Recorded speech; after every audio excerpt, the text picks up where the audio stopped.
What's up guys, Jay's 2 cents here, and it's going to do a huge favor for me and Nick. Hit like down below. Nick's working the FS5 for the first time in a long time, so we're gonna try and get through this as best as we can. But today we're gonna talk about some new fans from Lian Li. One of the most popular fans that we ever showed on this channel was the Lian Li Uni fans, the SL120s.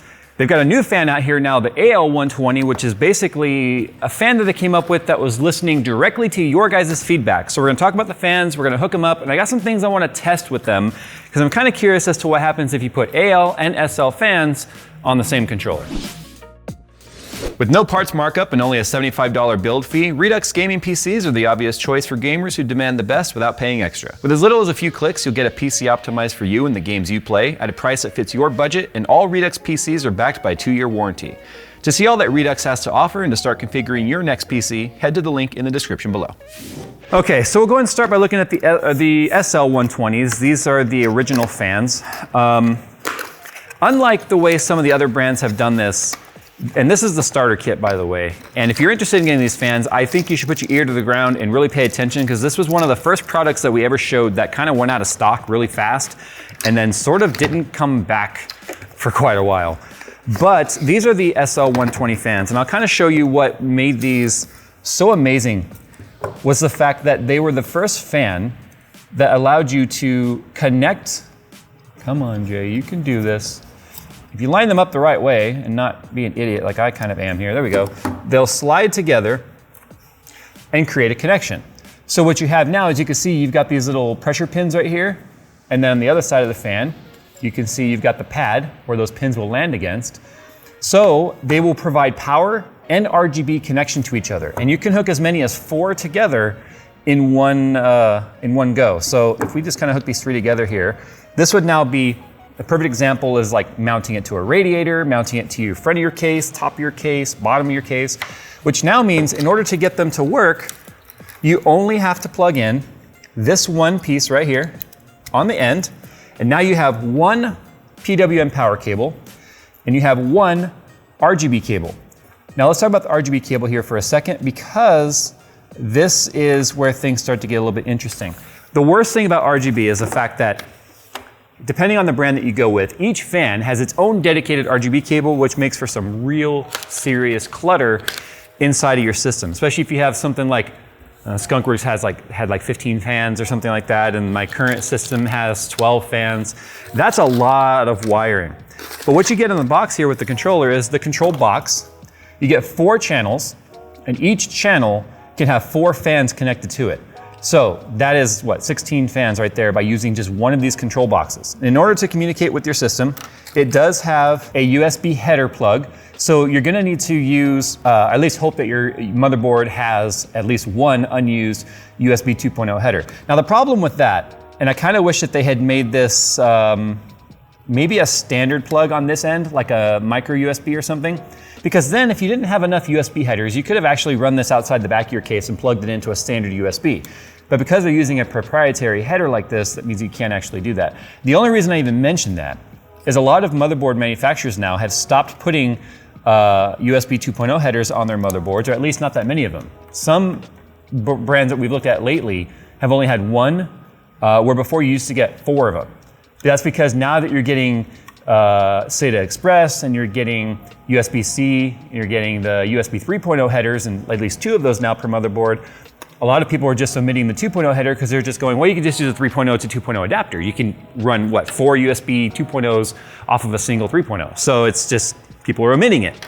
That's the only reason I bring that up, because if you needed to run more than 16 fans, which I can't imagine how many chassis you'd be using more than 16 fans with, you would have to run 2 of these, which means that you would need to have at least 2 of those headers. So that's why I bring that up.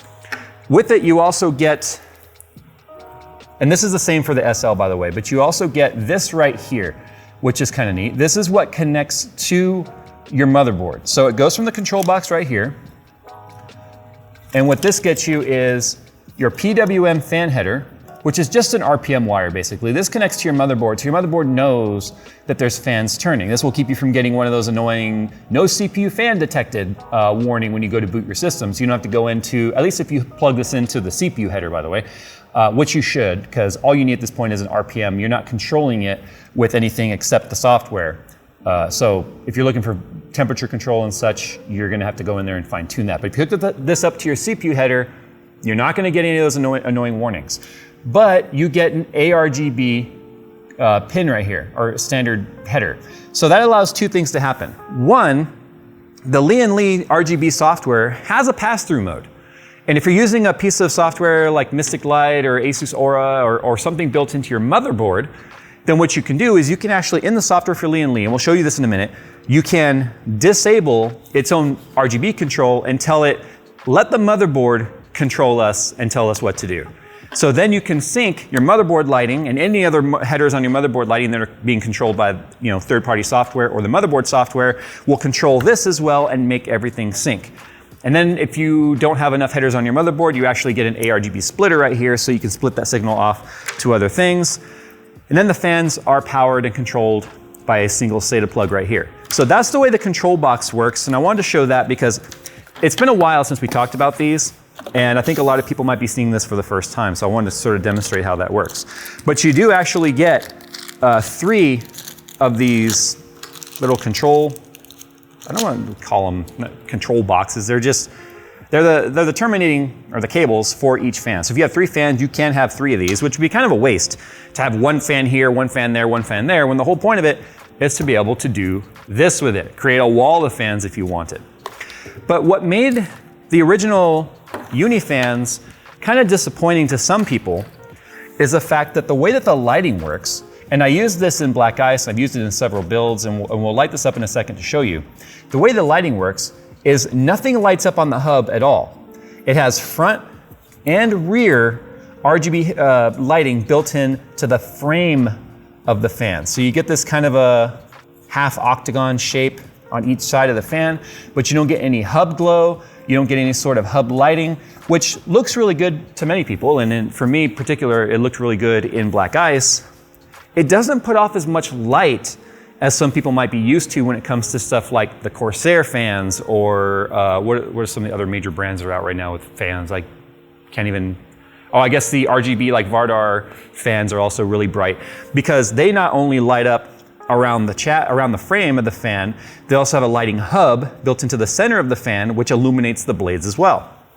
That's where the Unifan AL120s come in. This is, for all intents and purposes, the exact same fan. In fact, the fan specs themselves are identical. If you're wondering what that is, it's a RPM range of 800 to 1900 RPM. The fan blade design too is good enough to use as either an airflow fan for your chassis or a radiator fan. I use them as radiator fans and airflow fans in black ice. And they have plenty of pressure because they're 2.6 millimeters of H2O in terms of static pressure, and 64.5 CFM when they're unobstructed. So that if they were just sitting here, one fan like this open on both sides, it could flow 64.5 CFM, or cubic feet per minute of air volume. But here's the way the new fan looks. It's exactly the same again for the SLs versus the ALs. And I'm showing you white right here. I do have black as well. In terms of the fan blade design, you can see, in fact, let me unhook this one. I'll show you how easy it is. If you just want to unhook a fan, there you go. So in terms of, unhook a wire, there you go. In terms of the actual blade design and the hub design, it is identical. You can see though, obviously, the white fan right here is solid plastic, whereas the AL fan has a clear translucent hub, because what we have now is hub lighting, as well as in these little slits that you can see right here where these rubber pads are, and these are rubber by the way, so they're anti-vibration. There are RGB lights in there as well on both sides. So you're gonna get some nice subtle lighting on the frame, but you're gonna get nice lighting here on the hub as well. You can see too, we've got the nice brushed aluminum with diamond cut edges on there, which look really nice, you know, if you're looking at it from the side of your radiator like that. You also have machined logo here on the hub and a machined logo on the back of the motor. What I want to check for right now is the centering of this, because one of the most annoying things is when your fan is spinning, if that thing's wobbling around. So here we go. A little bit of wobble. It's not perfect, but so here's the SLs. The SL was much more centered, as you can see. That one's definitely more wobbly. Put them next to each other. So that one's a little wobbly, that one's not. But let's go ahead and take a look at what the black ones look like, because I'm curious as to what that machined edge looks like on the black one. Is it anodized? Is it bare? Oh, that's interesting. Okay. So it's kind of a two-tone.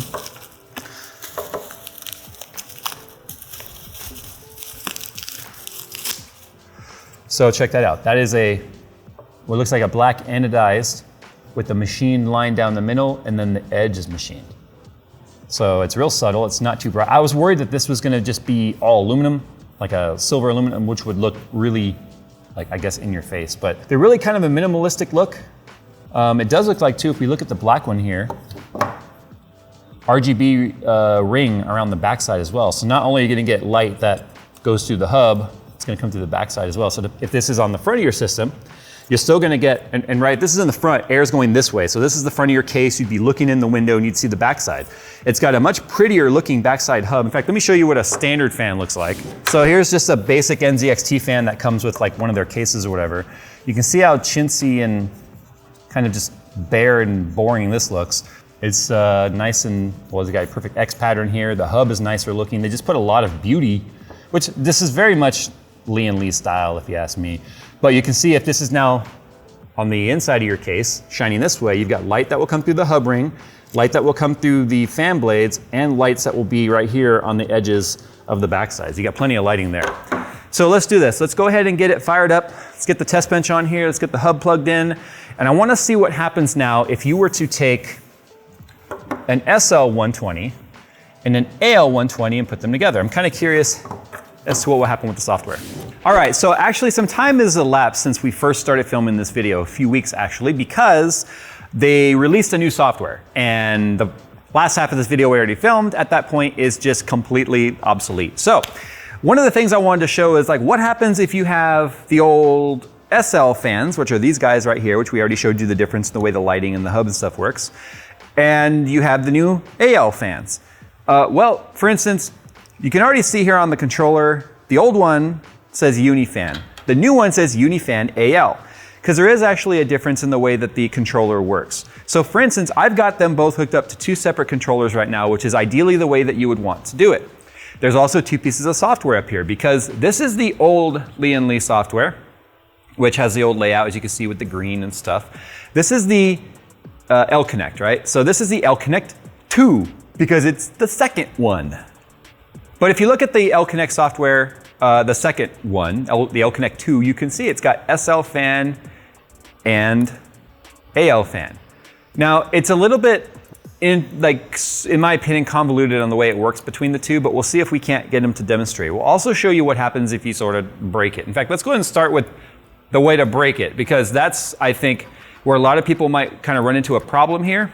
And it does show the exact same logo down in the taskbar when you go to turn it, like, it looks like it's two instances of the same software running, which it's not, but that's besides the point. Let's go ahead and just unplug the ARGB cable from the SL fans, and let's plug it into channel 4 of that one.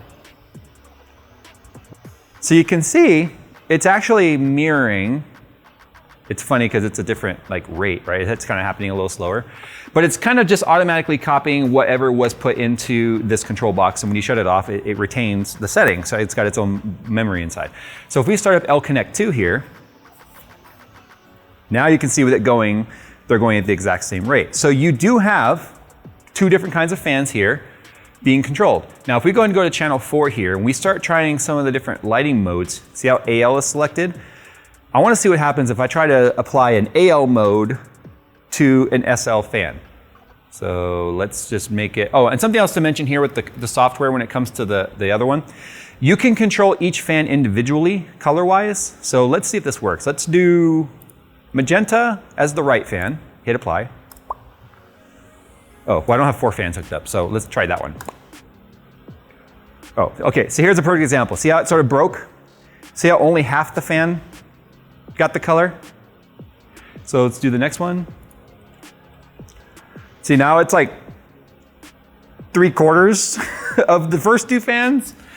And then if we just go and apply it to all of them, apply to all, it doesn't go all the way across. Oh, and that time it did. So it's kind of interesting because I've had it not work its way all the way across before.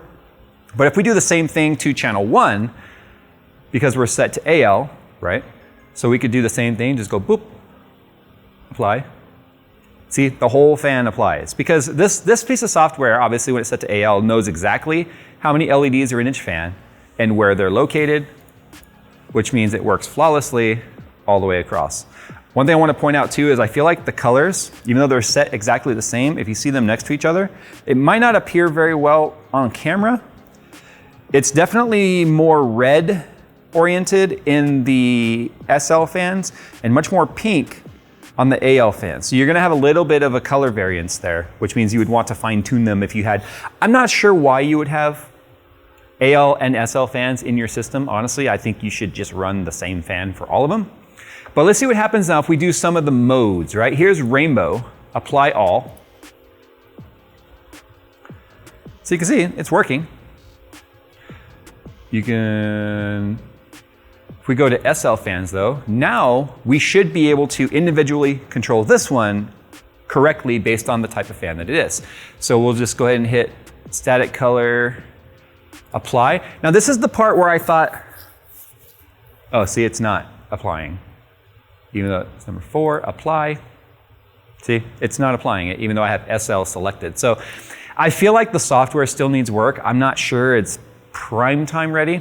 I had this same complaint in the original L-Connect software, is that I feel like these LEDs are capable of so much more than the software is. I feel like the software is not doing the product justice. But if you look right here, look at this. If I just say apply to all, it's just not doing anything, which is interesting. Let's do this though. Let's go ahead and plug this fan back into the other controller because you can have 4 controllers hooked up. So that means this was not, like we thought maybe it's seeing the second box because it should show you each control box down there. We thought maybe that was what was showing up. So let's go ahead and try this again, apply to all. So what I'm having an issue with here is getting it to control both types of fans with one piece of software. Now they did send me a workaround, which was very convoluted. I did not like the process. You had to go in there and set like addresses and all that. And I was like, you know what? In my opinion, the software should be able to handle that on its own without having to go in and sideload software that has addressable blah, blah, blah to control this, to tell it what it, that all needs to be happening natively without having users go in and have to download other files and configs and stuff to make it work. So in the meantime, that's why I would highly just recommend running the first L-Connect software with the SL fans and the AL fans on L-Connect 2. There's one other thing I haven't tried here though, and that is completely disconnecting the L-Connect software and the let's unplug this guy and this guy. There, the AL is now disconnected from the system. I want to see now how the standard SL software works with the L-Connect 2. Because I do like the fact that with L-Connect 2, you were able to go here and individually connect the fans like you should. Okay, see, now it recognizes something's different. Controller is not detected. That's what we don't like. Controller connected now, restart L-Connect. Is it gonna notice it? It still says, see, it's not recognizing this hub right here. So it should, because it should obviously work with their RGB cable combs and the ALs and the SLs. But for whatever reason, this is not working with the second one. So let's try that one more time. And as you can see, it's not recognizing it. But if I open up the first L-Connect, or L-Connect 1, there it is right there. Let's set it to rainbow mode, apply to all, and it works fine. So, like I said, I would highly recommend individualizing the software until they get this fixed and figured out, because L-Connect 2, in my opinion right now, at the time of this software maturity, should only be used with the SL or AL fans, and the SL should be used with the old school L-Connect 1. But let's go and talk about the LED changes, because that's where I honestly feel like, in my opinion, the SL or the AL fans are superior to the SL in terms of its lighting. One of the problems, like I mentioned, with the standard SL fans here, is that they're only edge lit. And if you're trying to light up a system, and I put these, remember, I did put these inside of black ice. They're the only lights I have in the system. Because they're so diffused, they don't generate a lot of glow. You can certainly see them when they're horizontal like that, which looks nice, but because there's no fan hub lighting and no blade lighting, there's nothing really projecting any light. This just does not create, look at the neighboring glow of my hand. Look how, and yes, we do have studio lights on. They are dim to kind of make this a little bit more obvious, but there's not a lot of, I mean, look at the system right here. There's just not a lot of glow from that. If we take a look at the AL fans, it's pretty obvious. A lot more light is coming off of there. Look at my hand. Look how much glow there already is happening right there. So if we were to turn off the studio lights, so yeah, the star of the video right now is these fans, not me. So if we take a look at, let me unplug this guy. The amount of ambient glow you get off of these lights, you can see over here in the dark, it's not much. But if we switch over to the AL fans, there's a lot more glow there. However, the nice thing about these is if you're putting these on the front of a case and you want them to be intakes, well, because there's lighting on both sides of it, and you got this nice ring light right here around the back side of the hub, these are absolutely the prettiest fans on the market right now. If you care about pretty, yes, they're pricey, but if you care about pretty, as you can see, doesn't matter if you have them exhausting out on the, or bringing air in on the top, which no one should ever do, but whichever way you have the fan, you're gonna get nice, pretty lighting. And if that's sitting on the front of a case, and you've got a radiator here and stuff, you still are gonna get the nice ambient light on both sides, the front of the case and the side that you get to see when it's sitting there and you're looking in your chassis.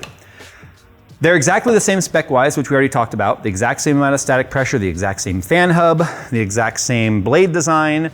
It does feel like the blades for the ALs are a little bit lighter, which in my opinion also makes them a lot quieter. Because of the fact that you have this sort of a clear, translucent plastic, or diffused plastic, they're not as thick or as heavy as the full plastic ones on the bottom. So it feels like they spin a lot easier. Overall, the RPM are the same, the static pressure and all that's the same, but because you don't have as powerful, at least what feels like as much strain on the motor, I don't hear any humming coming from those motors. The SL fans, which I also have 140s in my system, no, I have 120s in black ice, but I had 140s in Nebula, they made a little bit of a hum. And I think that's just because of the weight of the blades. But let's go ahead and compare like the white, wait, here's Tai Chi, apply to all. Now this is something else I've been noticing. By default, it's only selecting the first two fans. And I thought something was wrong with the software because I would apply a mode and then it would only apply to the first two fans until I realized for whatever reason, it's only seeing two fans connected. Now with three fans, there it is. So I don't know why it's not detecting that there's three fans connected. However, you have to go in and manually do that. What is kind of nice about this though, what you cannot do with the first version of the software, is if you want to do a static color, okay, you can run 64 fans with this L-Connect 2 software because you can run 4 hubs, but it's recommending if you're running white to only run up to 48 because remember, that's all LEDs lit, that's full power draw, where the previous version said 16, do not exceed 16. So as you can see, and that's 16 per controller, obviously. But now you can do multiple controllers here, which you can see only one shows up here, 2 show up there, even though I couldn't talk to one of them, you can run up to 48 lights. But I do like the fact that if you want to do static color, you can change the static color of one fan individually, even though they are daisy chained. Which to do that in the past, that would have needed its own connection somehow. And it has to be able to say, hey, I'm fan 2, change my color. So I think one of the reasons why with static color, they make it like a RG, or like, you know, blue, red, yellow, orange, or whatever colors, is so you can identify the locations of each fan. Some of these modes are just obviously like, they honestly just look like Computex. So again, like I said already in this video, I know I'm being redundant. The software, Lian Li has made one of the best pieces of hardware when it comes to fans, I think, available on the market. The software is just, it needs work. There you go, guys. If you want these, they literally launched July 2nd, and hopefully you guys already ordered them, because if they're anything like the SL fans, they were probably the most out-of-stock fan of all of 2020 because of the fact that they are just extremely popular. They are not cheap by any stretch of the imagination. And if you want to know how much airflow these actually move, these are only running 1400 RPM. Watch this. So, infinite power. Perpetual power fans. But anyway, they're good. They're good for radiators. They got plenty of static pressure. They're awesome for airflow. I'm sure Phil could even feel the airflow if I were to point this at him like that. Yeah, and we'll go full speed now. What do you think? Let's go 2,000 RPM, 1900 here. Can you see my hair flapping in the wind? All right, just end the video already. Go check them out on Lian Li's website.